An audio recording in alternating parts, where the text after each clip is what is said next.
Hello from Quail Hollow. Round one is almost in the books as we stand here now on Thursday evening, but we've got a lot to talk about. We have an actual golf tournament, and we started the week. It really felt like there were two guys we were focusing on. Of course, it was Rory, it was Jordan Spieth.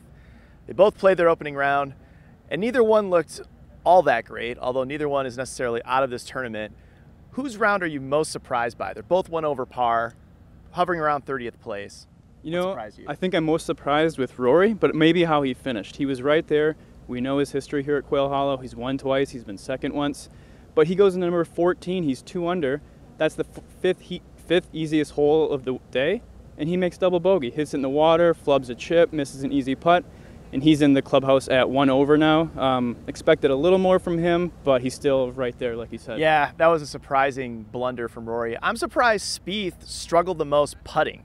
Because you would think that's a strength, that's going to be what carries him around here. For him to have a bad putting day and still be in the tournament, I mean, it wasn't a great day, but to see him struggle with these greens, you would think on a tough putting day, everybody's struggling with the greens, you'd think that might be where he could take his advantage, maybe push it out a little bit, but it didn't happen for him. Yeah, and Jordan made 40 feet of putts today, which is an unbelievably small number for him or any tour pro.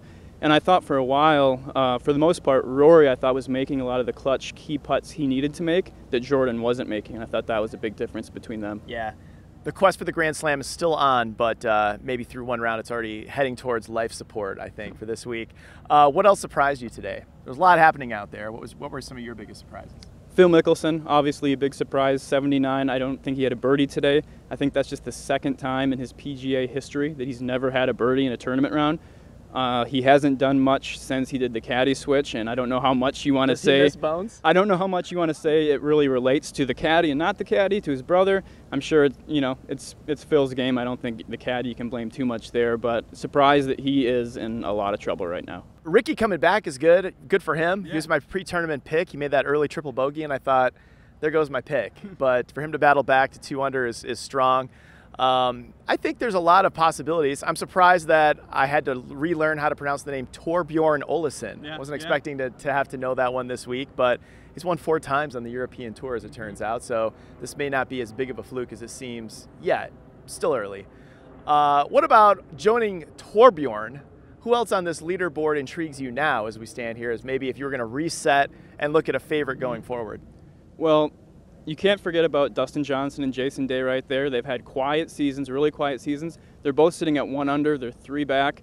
I don't think you saw a shot of theirs on live TV today.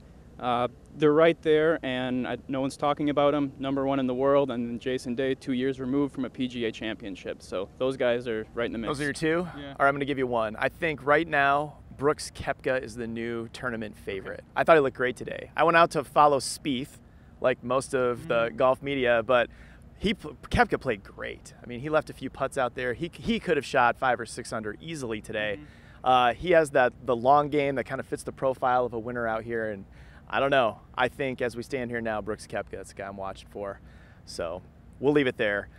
Thank you for watching this first wrap-up edition from Quail Hollow. We'll see you Friday.